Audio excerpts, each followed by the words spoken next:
Agora sim, boa noite a todos, boa noite a todas. Iniciei a gravação do nosso workshop gratuito sobre solicitações de obras de reformas em condomínios com estudo de caso. Vou compartilhar telas com vocês. Eu peço para que todos deixem o microfone no mudo. Quem quiser ligar a câmera pode ligar, quem não quiser pode deixar a câmera offline. Mas é importante todos prestarem atenção, fazer suas anotações. No momento certo, nós vamos responder as dúvidas. A duração prevista é de 1 hora, como eu falei, né? O treinamento tem duração de 1 hora.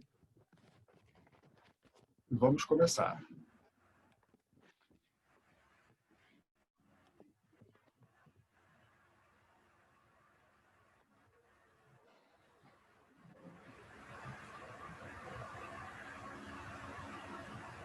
Todos estão vendo aí a tela?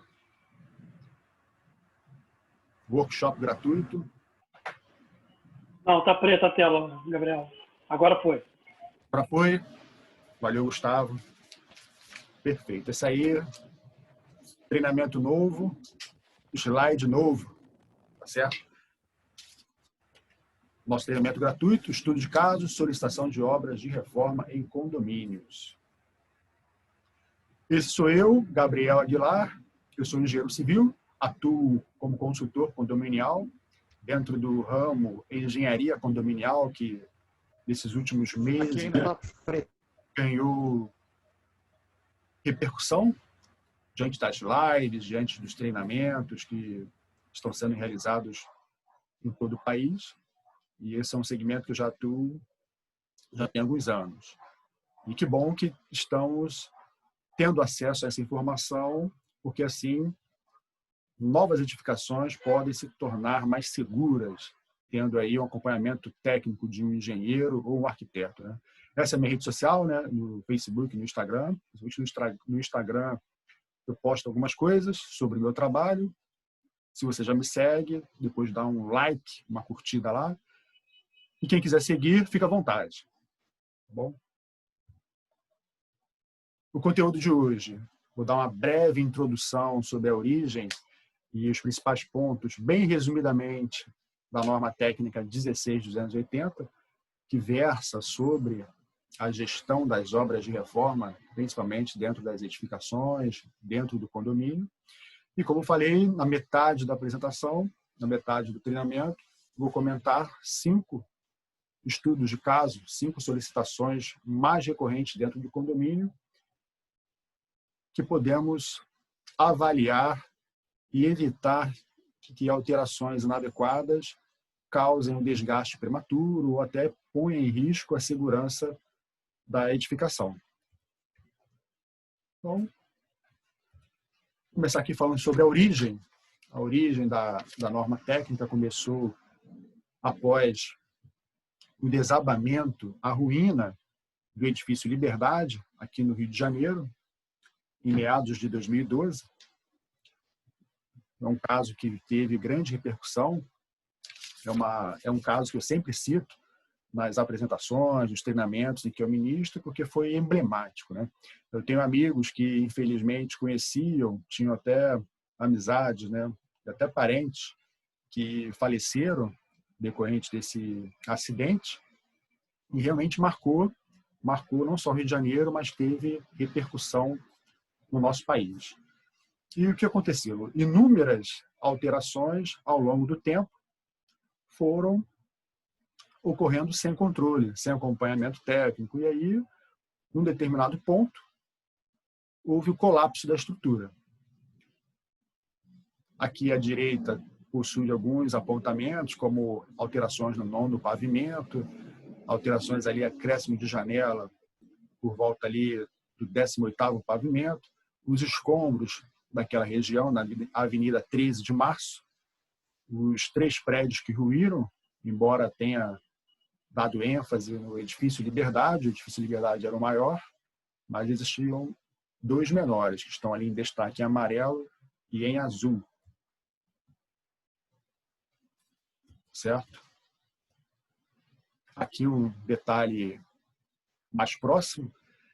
Para quem não conhece, essa avenida aqui no centro do Rio de Janeiro é bastante movimentada, principalmente nos horários de pico. As pessoas transitam ali a trabalho, na hora do almoço.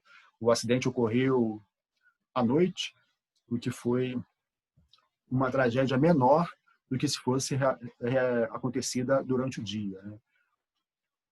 Aqui o detalhe da proximidade do Teatro Municipal. Por pouco ele também não sofreu um abalo em sua estrutura. E aí vem a pergunta nessa fase, né? Qual é a idade da sua edificação? A edificação que você mora, a edificação que você trabalha, os síndicos que estão presentes. Você sabe qual é a idade da sua edificação? No caso do Liberdade, tem esse recorte retirado do trabalho do engenheiro Luiz Augusto Câmara, da época, sobre as influências, as alterações do Liberdade, do edifício Liberdade ao longo dos anos. E a situação na década de 50 era essa do lado esquerdo aí, onde não tinha previsão de, em todos os pavimentos, serem alinhados com a fachada, e ao longo do tempo, após a década de 50, as alterações foram ocorrendo, ampliando, e você pode notar na foto aqui à direita o desenho em amarelo, laranja, como era a projeção inicial e como ficou. Vejam que, além do acréscimo dos pavimentos, do complemento dos pavimentos até a fachada frontal, houve também a abertura de janelas onde não existia previsão. Certo? Deixa eu só acertar uma coisa aqui. Só um segundo.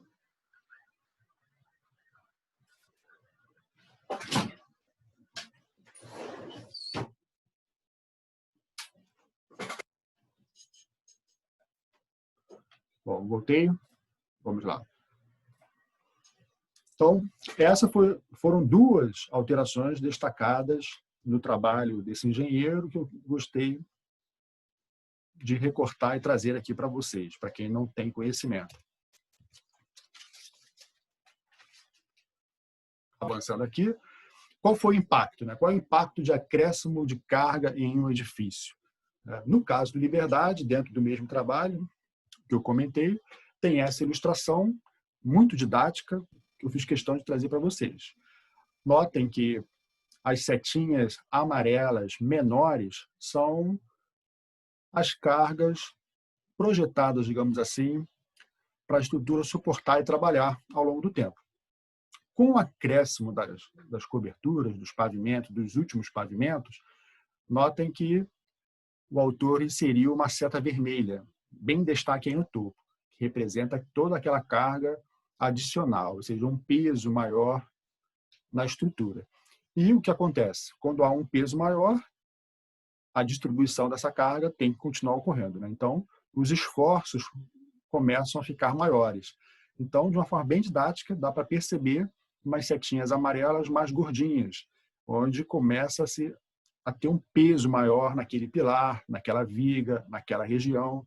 E com as alterações acontecendo ao longo do tempo, aquela região, aquela parede, por exemplo, que não era estrutural, começa a receber uma carga maior do que foi projetada e começa a assumir uma função estrutural. Vejam, como eu comentei no slide anterior, o acréscimo de número de janelas onde não era previsto também culmina nessa redistribuição de esforços da estrutura. E aí, com o passar do tempo, mais alterações que nós vamos ver daqui para frente, culminaram na ruína desse edifício. E aí vem já o conceito, um pouco do conceito do nosso treinamento de hoje. Você sabe quais são as alterações que a sua edificação está sofrendo ao longo do tempo? Esse ano, o ano passado, você tem isso mapeado e registrado no seu condomínio? Quais foram as alterações realizadas pelas unidades autônomas? Quais foram as alterações realizadas nas áreas comuns? Isso é uma reflexão que eu deixo para vocês e mais adiante nós vamos discutir. Vou comentar aqui sobre os principais fatos da ruína do edifício Liberdade. À esquerda, novamente a imagem de algumas alterações, em destaque ali no 9º pavimento e no 18º o acréscimo de janelas onde não eram previstas. Então, o primeiro item ali é a remoção de paredes realizadas por várias empresas ao longo da história do edifício, tanto do 3º pavimento quanto do 9º andar do prédio. As obras de reforma não tiveram acompanhamento técnico de um engenheiro ou de um arquiteto, um profissional formado da engenharia ou da arquitetura. Na época, o síndico do condomínio, que também era proprietário de algumas salas comerciais daquela edificação, ele foi culpado pela tragédia, pelo motivo que ele liberou a realização das obras, principalmente no 9º pavimento, sem o engenheiro, sem o responsável técnico, sem o arquiteto. Ele, devido à pressão da imprensa, quem acompanhou um pouco, principalmente aqui no Rio de Janeiro, foi um caso que toda hora, todos os dias, estava nos noticiários. Houve uma grande cobertura da imprensa em cima desse caso para apontar o culpado. A imprensa tem esse papel, né, de informar, mas também tem um pouco da parte sensacionalista, né, para vender o jornal, vender a notícia. Então, por pressão da imprensa, da sociedade e também dos parentes das vítimas, ele sofreu um infarto e faleceu naquele mesmo ano. E o Ministério Público decidiu apresentar denúncia contra os responsáveis pelaquela empresa de reforma, principalmente do 9º andar. Aí como está esse caso hoje? Os réus desse processo foram absolvidos devido a não ter prova prova efetiva de que as alterações realizadas pela empresa não foram um fator primordial para o desastre, pela tragédia, pela ruína desse edifício. A outra parte, né, os representantes das salas comerciais não recorreram e até o presente momento não tem mais notícias. Então, notem que até aqui já dá para conscientizar, vamos colocar assim, a importância de ter em todas as obras que forem ser feitas, né, dentro de um edifício, nesse caso, edifício comercial, mas eu vou citar também até um caso recente, aconteceu do ano passado, de uma edificação residencial, que é a importância de ter um acompanhamento de um engenheiro ou um arquiteto, um profissional formado, habilitado, com experiência em manutenção e reformas, para garantir a segurança e a estabilidade do prédio. Porque vejam quantas vidas, quantas famílias não foram afetadas nesse caso, que não há preço, né? Uma vida humana não há preço, mas também há o prejuízo financeiro, há o prejuízo emocional, as famílias envolvidas nesse desgaste, principalmente judicial, o Ministério Público ao apresentar denúncia, e aí a conclusão desse caso, não houve culpado, né? Não teve ali por falta de provas, inclusive por falta de documentação. Talvez se tivessem documentado todo o histórico desde o início, ou pelo menos os 5 últimos anos das alterações dessa edificação, poderia apontar uma solução, né, de quem realmente causou culminou no fatídico dia da ruína desse edifício. E, por experiência, né, toda tragédia traz alguma renovação de pensamento. Então, já no ano de 2013, aqui no Rio de Janeiro, foi criada a Lei Estadual de Autovistoria. Para quem conhece o Rio de Janeiro, sabe que a cada 5 anos tem que ser toda edificação dentro do estado do Rio de Janeiro tem que passar por uma revisão clínica, digamos assim, com olhar técnico de um profissional da engenharia e arquitetura. Porém, só alguns municípios do Rio de Janeiro, Niterói, que realizaram o procedimento para avançar nesse sentido. Nesse mesmo ano, houve o projeto de lei tornando nacional essa obrigatoriedade de inspeção predial, denominada autovistoria. Isso já está até aprovado em uma das câmeras lá em Brasília, aguardando para ser sancionada aí nos próximos meses. Vamos torcer para isso ser avançado.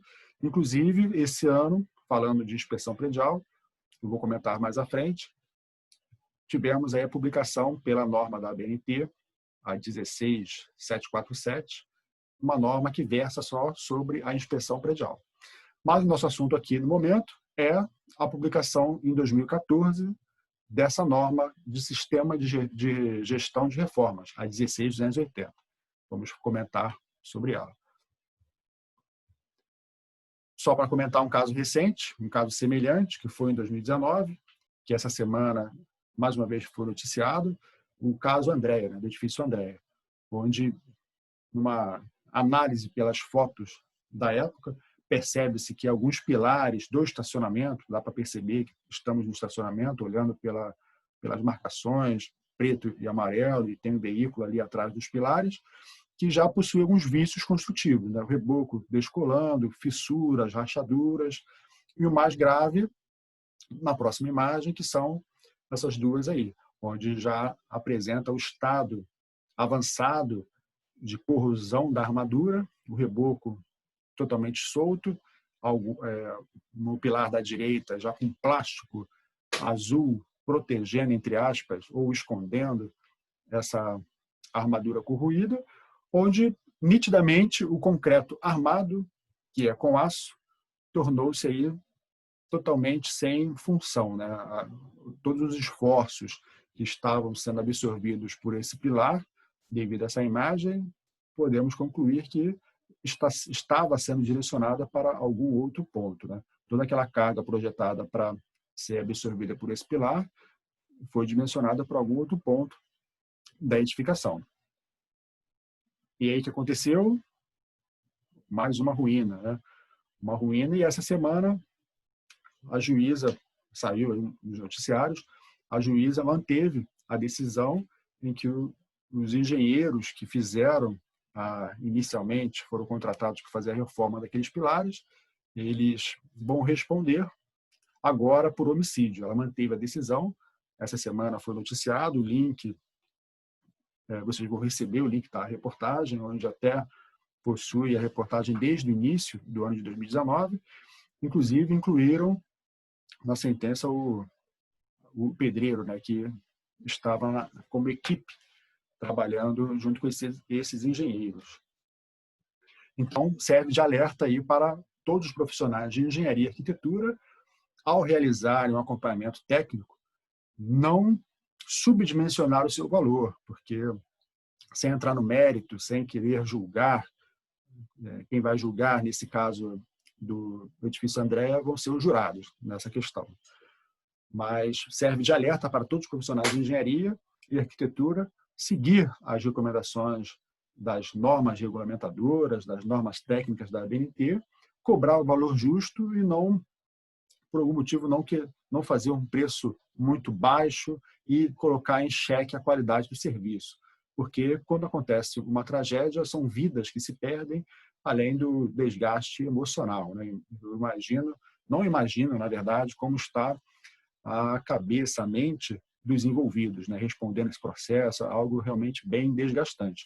Por isso que nós temos que valorizar a engenharia e a arquitetura, principalmente em atendimento aos síndicos, aos gestores de condomínios. E, por outro lado, os síndicos, os gestores, as administradoras de condomínios devem também possuir um critério mais embasado na hora da contratação. Por exemplo, infelizmente, é do senso comum de contratar pelo menor preço. Eu percebo que isso tem mudado, mas ainda não reflete a maioria dos casos. Então, não se deve contratar apenas preço, né? Preço por preço, nem sempre tem aquele ditado, né? O barato sai caro. Olha só o que aconteceu. Não estou falando que é esse o caso, mas existe esse ditado. Então, o síndico deve ter também o critério na hora de contratar. E, falando desse caso, na minha humilde opinião, eu acredito que o síndico, não só o síndico, mas os moradores, usuários, proprietários dessas unidades autônomas, possuem também uma corresponsabilidade, não só pela contratação, mas por ter deixado chegar a este ponto, né? O ponto, vou voltar aqui rapidamente, só para ilustrar, esse ponto, né? O pilar quando chega com estado avançado de corrosão da armadura, porque sofreu inúmeras alterações inadequadas, o famoso pasta de cimento, que é água com cimento, a mistura, onde o funcionário do condomínio, normalmente o zelador, o faz-tudo, faz essa maquiagem, vamos colocar assim, e isso só danifica e diminui a vida útil desse elemento. Então, acredito que os síndicos, gestores, proprietários de imóveis, apartamentos, salas comerciais, também possuem uma parcela de responsabilidade em casos semelhantes, porque não tratam dos problemas de forma corretiva e preventiva. Fazem sempre a questão paliativa, sempre é mais barata, e o resultado a longo prazo sempre é mais caro, sempre é mais danoso. Então, vamos avançar aqui mais um pouco. Bom, dados de acidentes prediais por tipo de origem. Esse é um dado que eu sempre comento, não só em reuniões, como em apresentações como esta que eu estou fazendo, que é muito interessante. Ele é um estudo realizado pelo IBAP, Instituto Brasileiro de Avaliações e Perícias de Engenharia. Já está consagrado em pesquisa, em livros de engenharia, arquitetura, e é um dado bem interessante que isso não se altera ao longo das atividades que nós prestamos.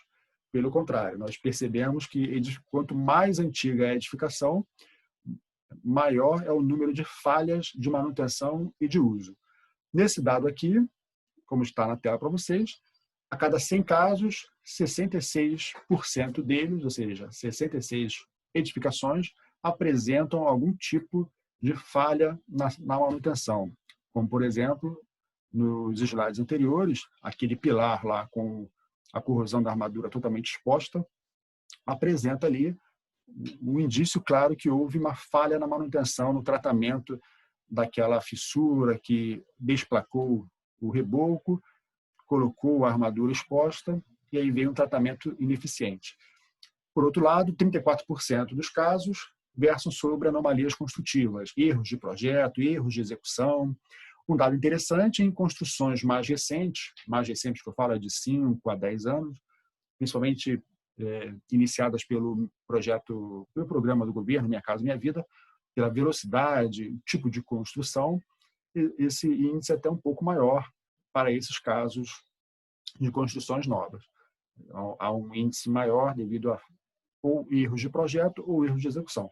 Mas, de forma geral, esse gráfico está bastante atualizado. Um breve comentário sobre a abrangência das normas técnicas da ABNT.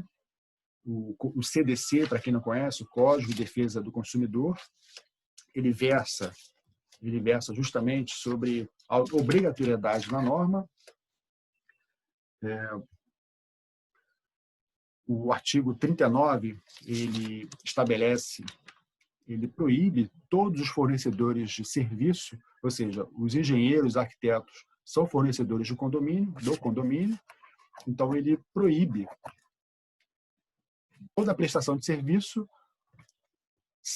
estar em desacordo com as normas técnicas. Ou seja, o condomínio vai fazer uma alteração na fachada, vai fazer uma reforma na fachada, há uma previsão da norma técnica, por exemplo, da 5674, que a cada 3 anos deve ser feita uma inspeção nesse sistema. Então, o prestador de serviço em fachada deve seguir não só essa norma, como as outras vinculadas a esse tema. E não é diferente em relação à nossa norma de hoje, a 16.280. Ao se tratar sobre a gestão das solicitações de obras de reforma pelas unidades autônomas, tem que se ter ali o cumprimento dessa norma para garantir o quê? A segurança e a estabilidade e o conforto dos usuários daquela edificação.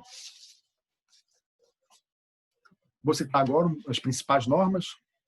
As principais normas da ABNT, eis aí do meu amigo engenheiro Ronaldo Sá, que já participou de alguns comitês de criação de norma técnica, inclusive da 16.280. Então, esse slide apresenta uma correlação muito interessante das principais normas que devem ser seguidas pelo condomínio. Como, por exemplo, a 15.575, essa no topo do prédio, que versa sobre a norma de desempenho, principalmente em edificações novas, entregues com a BITS a partir desse ano, de 2013. A norma de manual de uso da edificação, onde ali, entregue pela incorporadora, vem as recomendações preventivas as manutenções principais que devem ser realizadas para não perder a garantia. A 5674, que eu comentei, por exemplo, a questão da fachada a cada 3 anos, também cria o plano de manutenção. Inclusive, o plano de manutenção é um outro tema muito interessante, em que temos até um treinamento sobre isso, onde criamos o planejamento das intervenções ao longo do ano, ao longo de 2 anos, as obrigatoriedades mínimas que devem ser realizadas ao longo do tempo para garantir a preservação e a vida útil de cada sistema. A norma de gestão de reformas, que é o nosso tema aqui hoje, e a mais recente, 16747, publicada esse ano, em maio desse ano, sobre a inspeção predial, passando aí, e já está em revisão, esta norma, vale comentar isso. Ela foi publicada, foi discutida há mais de 1 ano, e assim que foi publicada, já entra em revisão por ter considerado ali alguns pontos até omissos ou necessitando de mais esclarecimentos para garantir uma verificação completa da edificação. Então, vejam que esse slide contempla as 5 principais normas para a condução dos trabalhos de manutenção para garantir a segurança da edificação. Avançando aqui, agora pela nova de reforma, quais são os requisitos? Os principais requisitos do plano de reforma são esses. Ele estabelece a prevenção de perdas de desempenho, alteração das características da edificação, ou seja, toda qualquer característica que for alterada deve ser documentada, deve ser descritas as obras que forem realizadas, tanto na parte comum quanto na rede interna, na parte interna. Registro documental da edificação, o que é isso? É o registro de como estava a edificação antes, como ficou durante as alterações daquela reforma e como ela foi entregue. Muitos são os casos em que uma obra é apenas uma troca de piso, por exemplo, de uma sala, e o proprietário daquela sala comercial, por exemplo, se anima com a obra e decide ampliar o banheiro, aumentar a sala, colocar um rebaixamento de teto. Então, isso também tem que ser documentado.